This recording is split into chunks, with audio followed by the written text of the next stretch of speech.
नमस्कार बच्चों, आज हम पढ़ेंगे कक्षा 11 में व्यावसायिक अध्ययन। विषय है व्यावसायिक अध्ययन। इसके बारे में हम आज पढ़ेंगे। सबसे पहले व्यवसाय के आधार भाग 1 में है व्यवसाय के आधार। व्यवसाय के आधार में मतलब यूनिट 1 में है अध्याय 1 व्यवसाय, व्यापार और वाणिज्य। अपन व्यवसाय कैसे करते हैं, व्यापार कैसे करते हैं और वाणिज्य, इस सब के बारे में जानेंगे अध्याय 1 में। दूसरे अध्याय में जानेंगे व्यावसायिक संगठन के स्वरूप। दूसरे अध्याय में जानेंगे व्यवसाय संगठन के रूप।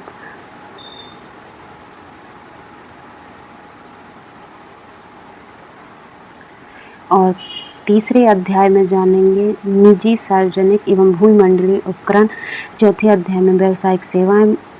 पांचवें अध्याय में व्यवसाय की उभरती पद्धति और छठवें अध्याय में व्यवसाय का सामाजिक उत्तरदायित्व एवं व्यवसायिक नैतिकता। मतलब कि समाज में व्यवसाय का क्या उत्तरदायित्व रहता है, क्या नैतिकता रहती है, ये सब इन सब के बारे में जानेंगे। भाग 2 व्यवसायिक संगठन, वित्त एवं व्यापार।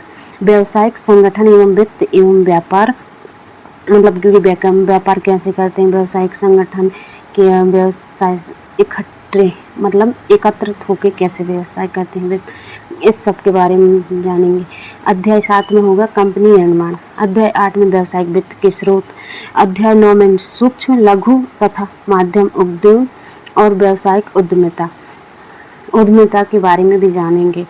और आंतरिक व्यापार क्या होता है, ये 10 अध्याय में जानेंगे। इसको फुल डिटेल में पढ़ेंगे अपन। अध्याय 11 में अंतर्राष्ट्रीय व्यापार। तो गाइस आज हम इतना ही पढ़ते हैं।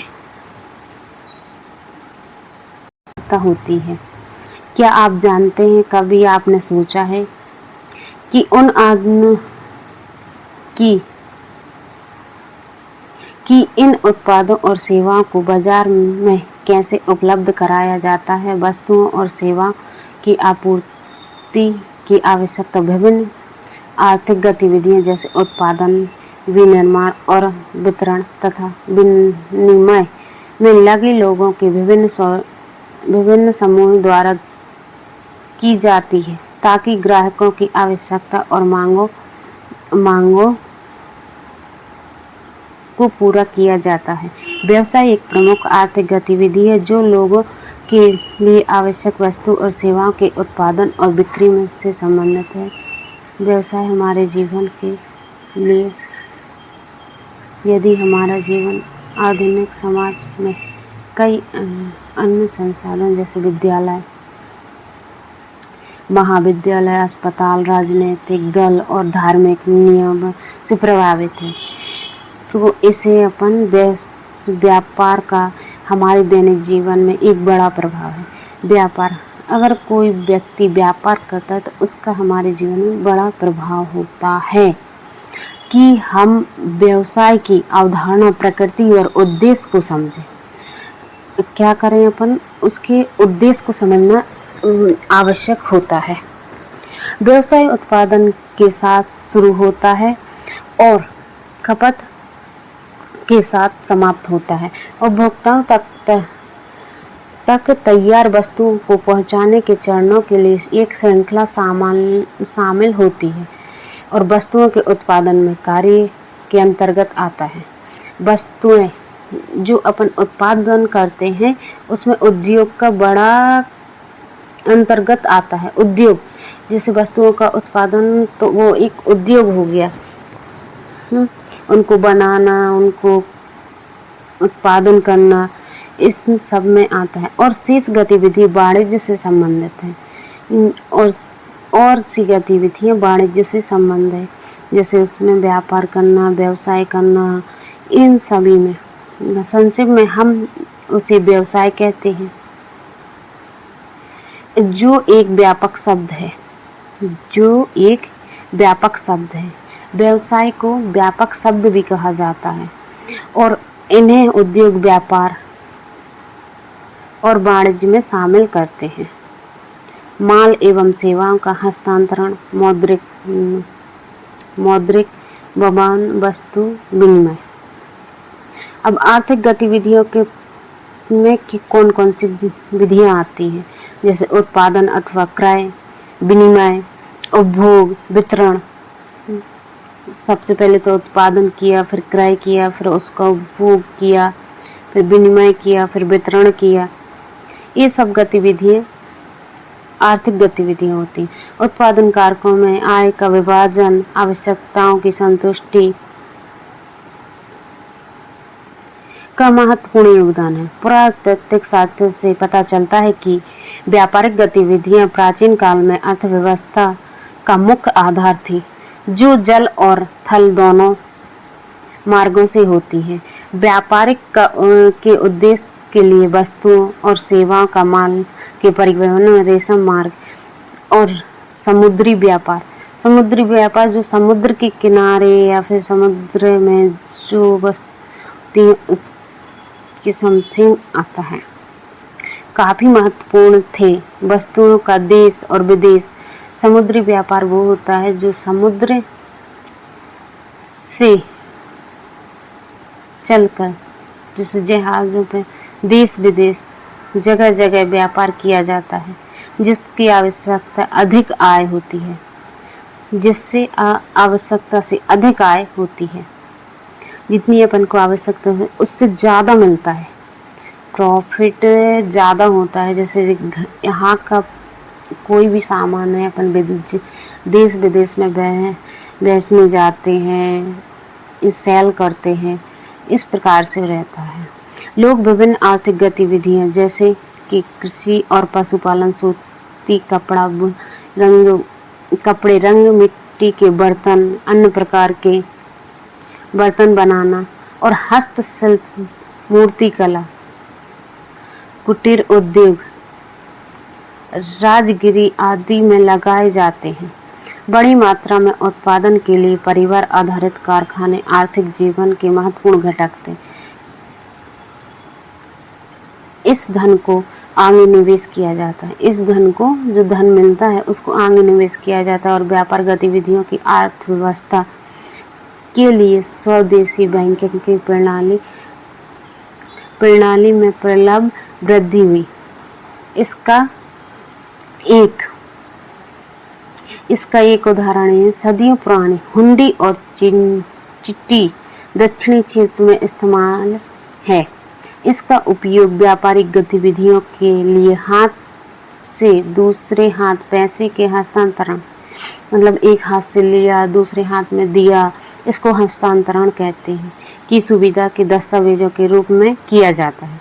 विनिमय के साधन के रूप में इन्हें एक अनुबंध शामिल है।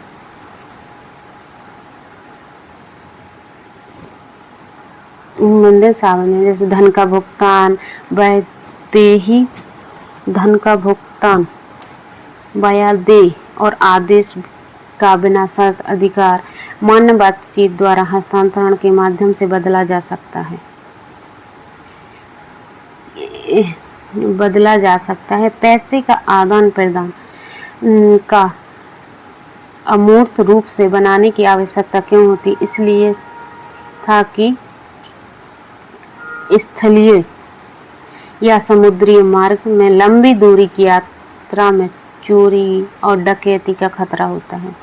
इसलिए स्थलीय या समुद्री मार्ग में लंबी दूरी की यात्रा में चोरी या डकैती का खतरा होता है। हुंडी, जिसका शाब्दिक अर्थ है इकट्ठा करने के लिए है, को देसी भाषा में लिखा जाता था कि इन पार्टियों के बीच धन की सुरक्षा, हस्तांतरण की सुविधा प्रदान की और व्यापारिक गतिविधियों को बढ़ावा देने में मदद की। ऋण लेन देन के प्रचलन में आने और निर्णय देने के आग्रह से उपलब्ध वाणिज्य को कार्यों में बढ़ाया जाता है। भारतीय उपमहाद्वीप के नए व्यापार के अनुकूल संतुलन का लाभ प्राप्त किया, जहां निर्यात आयात से काफी अधिक हो गया है और स्वदेशी बैंक प्रणाली ने निर्माता, व्यापारियों और विक्रेताओं को विस्तार और विकास के लिए अतिरिक्त धन राशि को लाभान्वित किया गया है। बाद में व्यापार और वाणिज्य को वित्त देने के लिए वाणिज्य और उद्योगों को बैंक और किसानों को अल्पकालिक और दीर्घकालिक ऋण देने के लिए कृषि बैंक विकसित हुए। प्राचीन काल में कई प्रमुख व्यापारिक केंद्र हैं। प्राचीन काल में कई व्यापारिक केंद्र हैं, वस्तुओं के आयात निर्यात के लिए विकसित किए गए थे, जिनमें से कुछ पाटलिपुत्र, पेशावर, तक्षशिला, इंद्रप्रस्थ, मिथिला, मधुर, सूरत, उज्जैन और कांची थे। प्रमुख निर्यात वस्तुएं जैसे मसाले हो गए, गेहूं हो गए, चीनी, नील, अफीम, तिल का तेल, कपास, तोता, जीवित पशु और पशु उत्पाद आदि। प्रमुख आयात घोड़े, पशु उत्पाद, चीनी, रेशम, नीलम, शराब, सोना, चांदी, तांबा आदि थे। सभी प्रकार के ये बंदरगाह सभी प्रकार के शहर थे। बंदरगाह शहर, विनिर्माण शहर, व्यापारिक शहर, पवित्र